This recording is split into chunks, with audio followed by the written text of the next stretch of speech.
ایک کہانی بڑی پرانی۔ ذرا سی غلطی۔ راولپنڈی میں گورڈا شریف سے جڑا ہوا اسلام آباد کا ایک علاقہ ہے۔ اس علاقے میں 3 منزلہ گھر بنے ہوئے ہیں، جن میں ایک نچلی منزل، پہلی منزل اور دوسری منزل ہے۔ ایسے ہی ایک گھر میں سائمہ اور منیزہ کے خاندان الگ الگ رہتے تھے۔ یہ بات 4-5 سال پرانی ہے۔ دونوں بچیاں ہم عمر تھیں۔ دونوں ایک ہی جماعت اور ایک ہی اسکول میں پڑھتی تھیں۔ دوستی بھی بہت تھی مگر لڑائی بھی بہت ہوتی تھی۔ دونوں بچیوں میں چھوٹی موٹی لڑائی تو ہوتی ہی رہتی تھی، مگر ایک روز معاملہ ذرا سنجیدہ ہو گیا۔ ہوا یہ کہ شام کو سائمہ نے منیزہ سے اس کے حساب کی کاپی کچھ دیر کے لیے مانگی۔ منیزہ کو بھلا کیا اعتراض ہوتا؟ اس نے یہ سمجھتے ہوئے کہ سائمہ گھر میں کرنے کے لیے دیے گئے سوالوں کو ملانے کے لیے کاپی مانگ رہی ہے، فوراً اسے کاپی تھما دی۔ کچھ دیر گزر گئی مگر سائمہ کاپی واپس نہیں لائی۔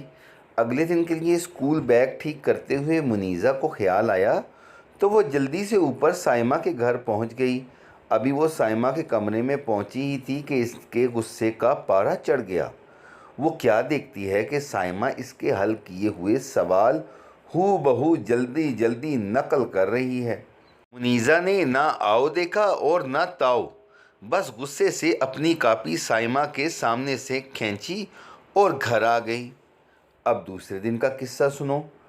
اسکول کے دروازے پر بچوں کو بٹھانے کے لیے بس کھڑی تھی۔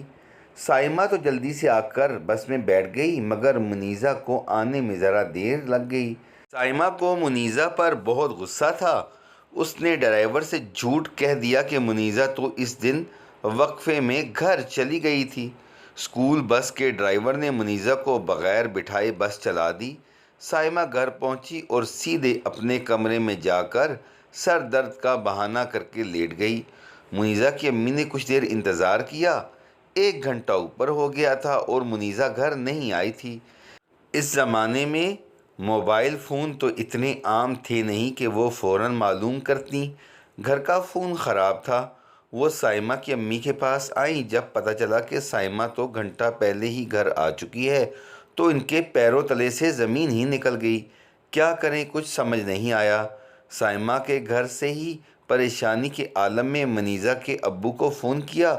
وہ بھی پریشان ہو گئے اور فوراً دفتر چھوڑ کر اسکول بھاگے۔ اسکول کا چوکیدار ابھی بھی دروازے پر بیٹھا تھا۔ اس نے بتایا کہ منیزہ اسکول کے اندر پرنسپل کے دفتر میں بیٹھی ہے۔ ابو بھاگے بھاگے پرنسپل کے دفتر میں پہنچے۔ منیزہ بیچاری آنسوؤں میں تر ہچکیوں سے رو رہی تھی۔ اپنے ابو کو دیکھا تو دوڑ کر لپٹ گئی۔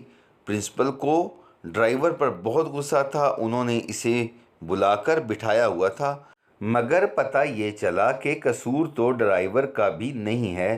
اب قصوروار کس کو ٹھہرائے؟ اس 8 سال کی سائمہ کو جس نے حساب کے سوال نقل نہ کروانے کے جرم میں منیزہ کو اتنی بڑی سزا دی تھی۔ منیزہ کو لے کر ابو گھر پہنچے۔ گھر میں کوہرام مچا ہوا تھا۔ سائمہ بھی اٹھ چکی تھی۔ اسے اپنے کیے پر بہت پچھتاوا لگ رہا تھا۔ منیزہ کو دیکھا تو اس سے لپٹ کر بہت زور زور سے وہ بھی رونے لگی۔ اپنی غلطی کا احساس جو ہو گیا تھا، اب منیزہ کے امی ابو کیا کہتے؟ سائمہ کا رونا تو اس کی شرمندگی خود ہی ظاہر کر رہا تھا۔ اس روز کے بعد سے سائمہ اور منیزہ نے کبھی نہ لڑنے کا وعدہ کیا۔ سائمہ نے ایک وعدہ اور بھی کیا، یعنی وہ اب ہمیشہ خود محنت کرے گی، کسی کی نقل کر کے نہیں بلکہ اپنی عقل استعمال کر کے پڑھائی لکھائی کرے گی۔ منیزہ تو تھی ہی دل کی نرم، وہ فوراً دوبارہ سائمہ کی دوست بن گئی۔ سائمہ اور منیزہ کے امی ابو سوچنے لگے کہ اگر بچوں کی طرح ہم بڑے ایک دوسرے کی غلطیاں معاف کرنے لگیں تو دنیا کتنی خوبصورت ہو جائے۔